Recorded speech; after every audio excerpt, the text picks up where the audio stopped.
Так, ну вот мы приехали на паркинг, это у нас экспромт, потому как всю неделю у нас лили проливные дожди, местами где-то там чуть меньше, дальше чуть больше. Вот, и сегодня погода показала, что между 17 и 19, то есть как раз на заход солнца тучки раздвинутся, и природа нам покажет великолепный закат с золотой осенью, так что будем ждать. Вот сейчас можно даже смотреть, что небо уже немножечко развидневается. Облака идут очень быстро, и мы идем на гору Коленица, которая находится в Совьих горах, чтобы посмотреть, попробовать, конечно, надеюсь, опять-таки нам повезет в этот раз, увидеть закат. Очень красивый. Практически на каждом паркинге имеется вот такой вот домик, схрониска, перевалочный пункт, в котором продаются разные там напитки, теплая еда. В общем, все сделано цивилизованно, по-человечески. Да, и тут еще, кстати, медок продается, разные там продукты. Естественно, что летом в сезон всего этого больше развит туризм. Но сейчас так осень золотая. Конечно же, этого поменьше в связи с сырой погодой. Ну, вот, как бы от парковки нам показывают, что нужно 36 минут идти, 2,5 километра, однако дорога здесь просто ужасная, потому как, ну, естественно, как я уже ранее говорил, лил дождь. Здесь все ну, просто месиво, грязь, все размыто. Вот, ну идем по таким вот скользким тропкам.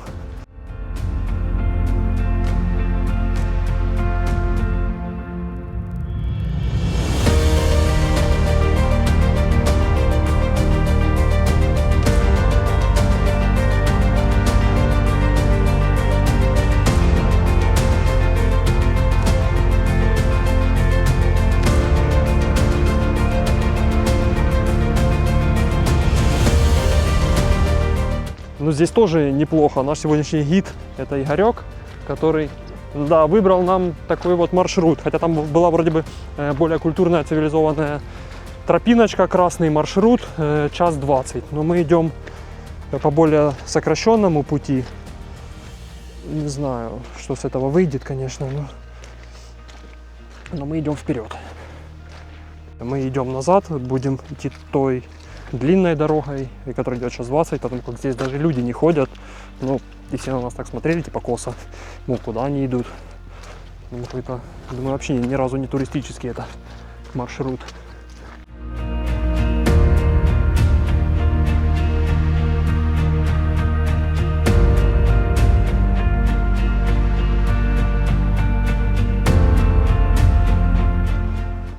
Вот по дороге мы нашли вроде бы ежевика с виду, но листья не как у ежевики, не знаем, что это такое. Ну, да, надеемся, что дойдем наверх и назад. Там посмотрим. В общем, в этих, пускай даже небольших Совьих горах, не столь много гор и троп, но с нашим везением мы умудрились заблудиться, пойти не туда. Но уже вышли на праведный путь. Вот, это уже больше похоже на туристическую тропинку, по которой можно идти вперед.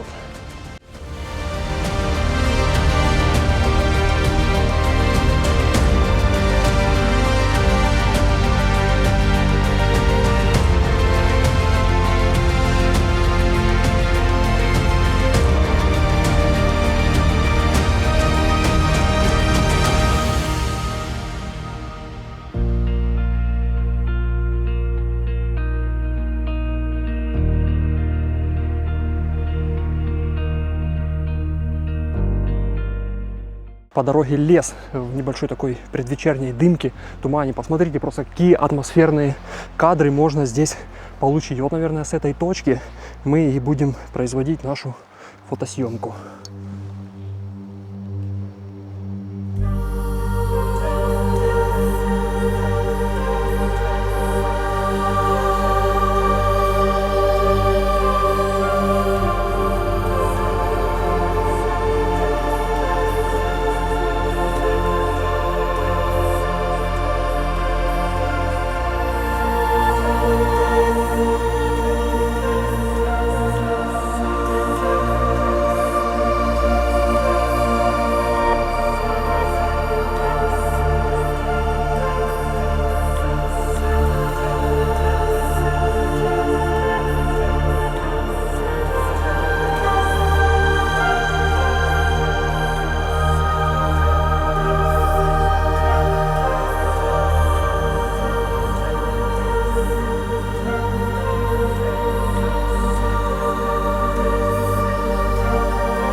локация интересная. Голые деревья, туман.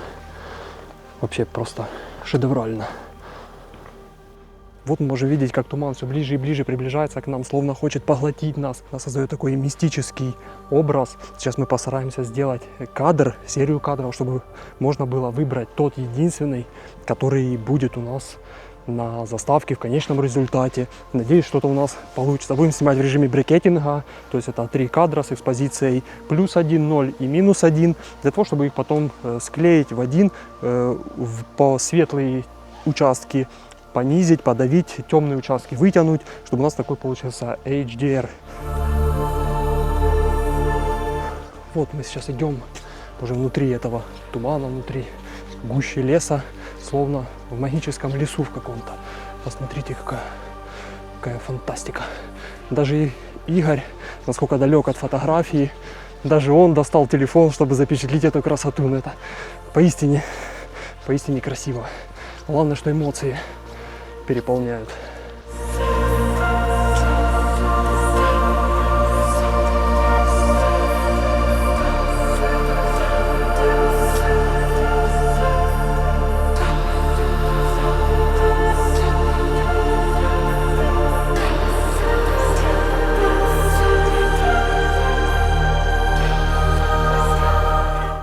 Вы только посмотрите, какие валуны надо мной. Такое ощущение, что они вот-вот да упадут. Причем, что интересно, смотрите, какой точный, просто я бы сказал, хирургический разрез между этими двумя камнями. Вот, будто его пилой распилили и из двух частей перенесли сюда и сложили. Но нет, это постаралась природа так. Это действительно выглядит как искусственный.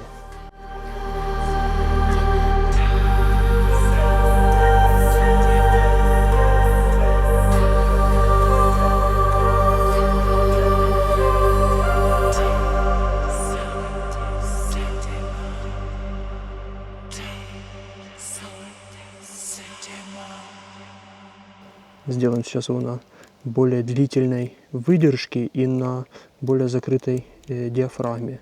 На F14, и выдержка у нас при таких настройках выходит 2 секунды.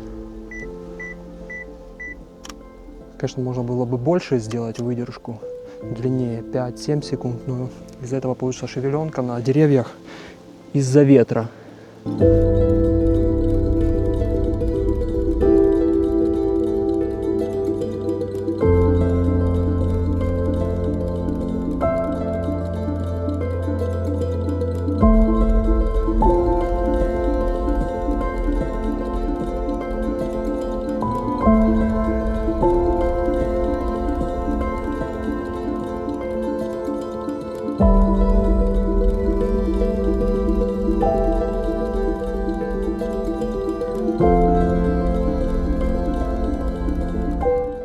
И вот мы уже, собственно, подходим к нашей смотровой площадке, на которую будем сейчас залезать.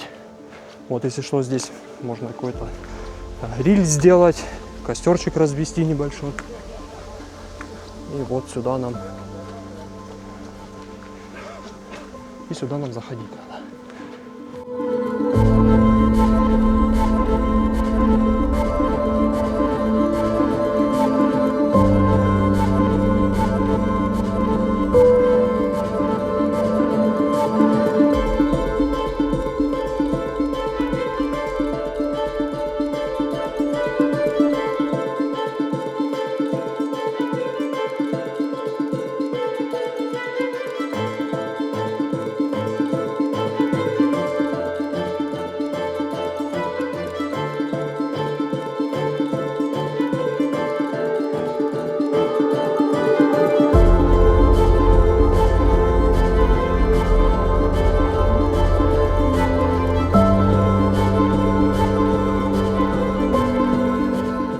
Подобно как, знаете, как море где-то на дне океана, лучи пробиваются сквозь толщу воды.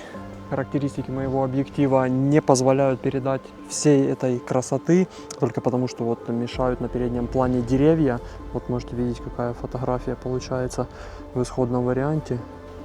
Вот, то есть мешает передний план. Если бы был телевичок хороший, можно было сдалека стрельнуть туда и получить фантастический кадр. Без преувеличения, посмотрите просто. Ну ничего, надеюсь, в скором времени разживусь телевичком, буду ездить на такие локации и делать отличные кадры. Ну что ж, вот и подходит к концу наша сегодняшняя фотопрогулка. Следите за нашими следующими выпусками, мы обязательно приедем сюда еще раз, а также во множество других интересных и классных мест, чтобы это все сдалека снять, с крупным планом, как солнышко будет заходить. Так, сейчас я сниму. То тут, блин, фотоаппарат нужно держать, тут такой ветер сильный на верхушке, что его прям аж сносит, а тренога вот как-то так хлипко стоит вот в этих дырочках и может провалиться и улететь фотоаппарат далеко туда вниз. Так что его так немножко придерживаю во время съемки.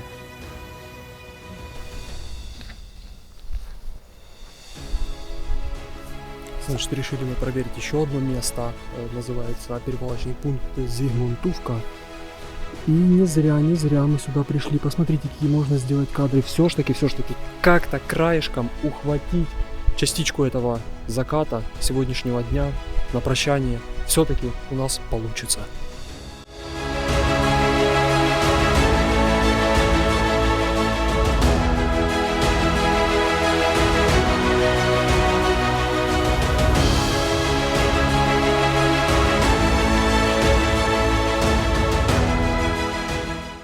Ну вот, несколько интересных кадров было уже сделано. Солнышко село далеко за горизонт. Нам отсюда его, к сожалению, не видно. И будем прощаться на этой прекрасной ноте. До следующих встреч.